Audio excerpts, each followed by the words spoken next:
The following is an exclusive presentation of WI Garden Media, the voice of Garden Talk Radio.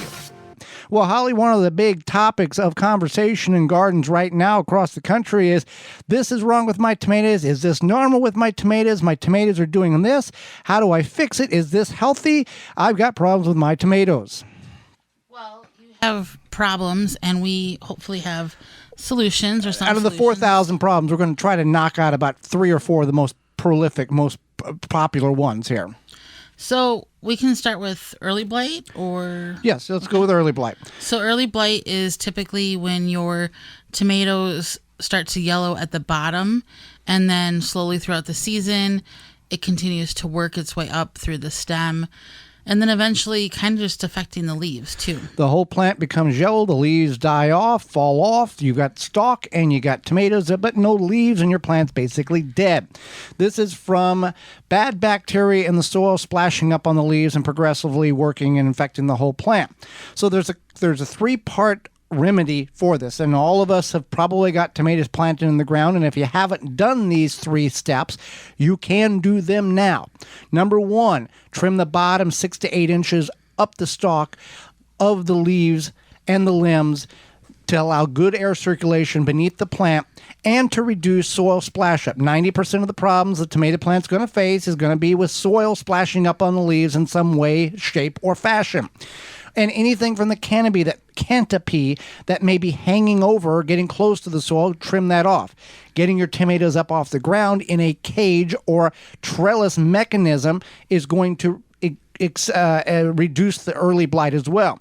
So step 1, trim the bottom every 2 to 3 weeks. Step 2, mulch. Well, before step 2, add a handful of whole grain yellow cornmeal around the base of the plant. And that whole grain yellow cornmeal has a beneficial bacteria in it called trichoderma that will fight the bad bacteria, which is the early blight. Throw a handful around the base of the plant. You can water it in. It doesn't deactivate the cornmeal if it gets wet. And then the third step is mulch, with some type of mulch to hold moisture in, suppress weeds, and reduce the amount of soil splash up on your tomatoes. There you go. Yeah. Early blight. That's how you deal with early blight. You have to be proactive versus reactive, and then you will have great results. We've had people tell us, we sounded kind of crazy using this whole grain cornmeal, and they didn't think it would work, and then they tried it, and then they've never had early blight. Right. We received this information as we scoured the internet. This was like 2014 from Bob Webster, who is a master gardener and Garden Talk radio host. At least he once was in the Central Texas area. I don't know if he still holds that position or not, but that's where we got it from, and he'd been using it for years. Right. And so it's effective, and it's simple in the way that you don't have to maybe purchase something. It's usually, cornmeal, Yeah. You probably need that, but it's not where you have to buy some sort of expensive spray or soil additive. Whole grain cornmeal is pretty cheap compared to other things. Blossom and root rot. Yeah, blossom and root rot. So this is when you have a tomato that looks beautiful, you flip it over, and the bottom end of it, or the blossom end, It's all black. It's all brown or black, yeah, and it looks gross. So this is a result of a lack of calcium that your plant is able to pick up. Not a lack of calcium, the element in the soil. Right. It could be Very rarely. Yeah, but very rarely that's the case.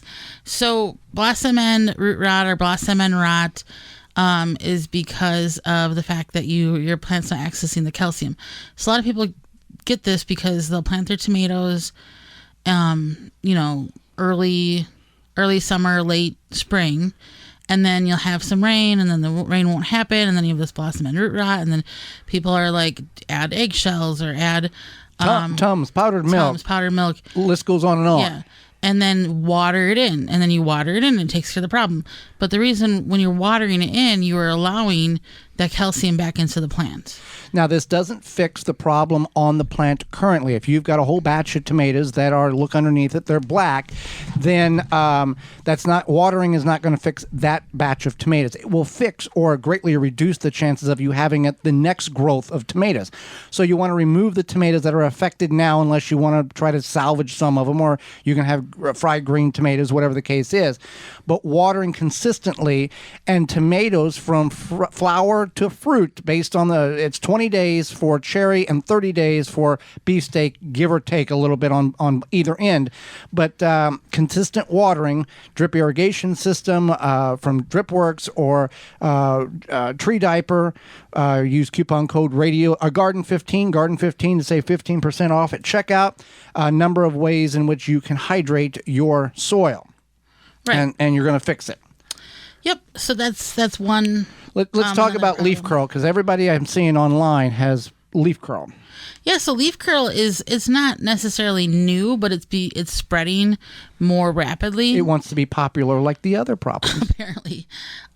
So you have it because it's well, first of all, it's caused by the tomato leaf curl virus. So it's a viral infection or disease, whatever you want to call it.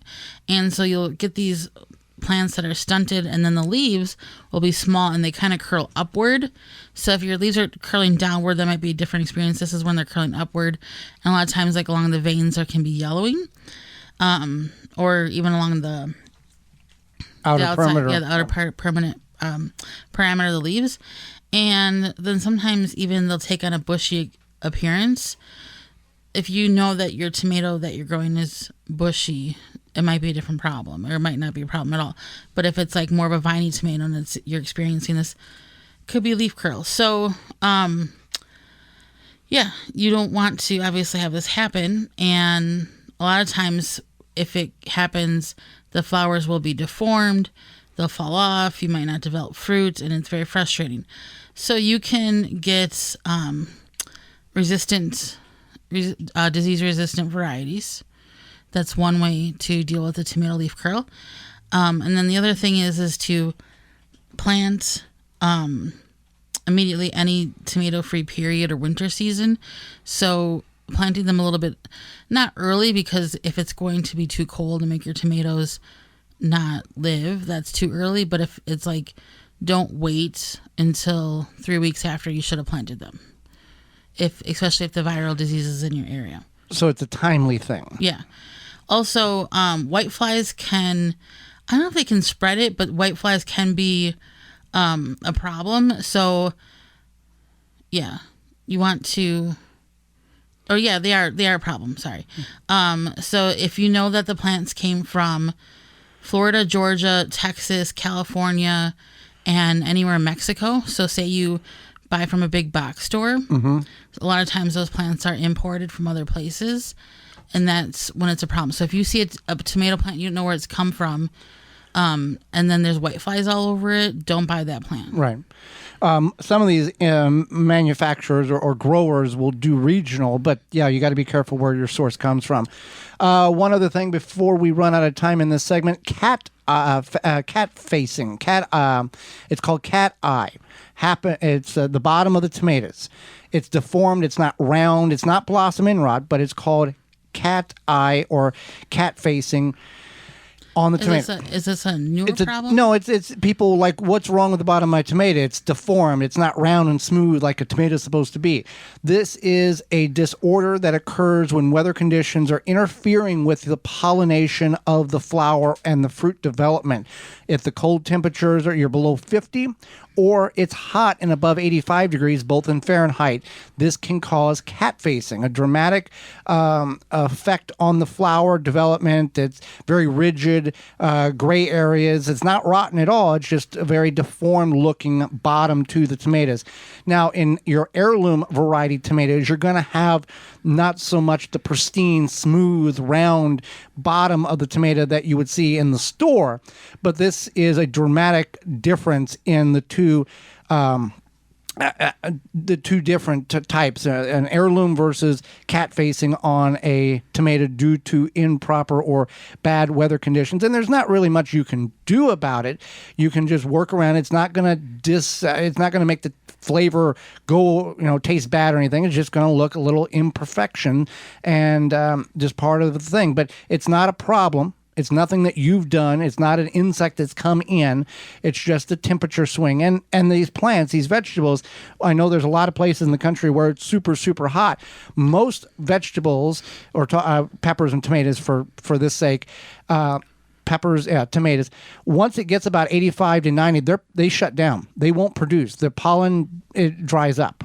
So one thing I wanted to say about a lot of tomato diseases or plant diseases is don't take those plants and compost them. Don't take those plants and toss them over the neighbor's fence. Don't toss them over the neighbor's fence. Don't toss them into the yard collection people that are going to put it into the city dump compost and that's going to spread the disease. Put them directly into the trash. Don't burn them. Don't do any of that. But my municipality doesn't want me to do that. Bury it. Mix it in with some stuff. Yeah. Yeah. Wrap it in a bag. Put it in a bag. Put the bag in the cat litter. Yeah. So yeah. There's ways around this. Right. You don't want to continue to spread the disease, especially as a lot of these diseases become more aggressive.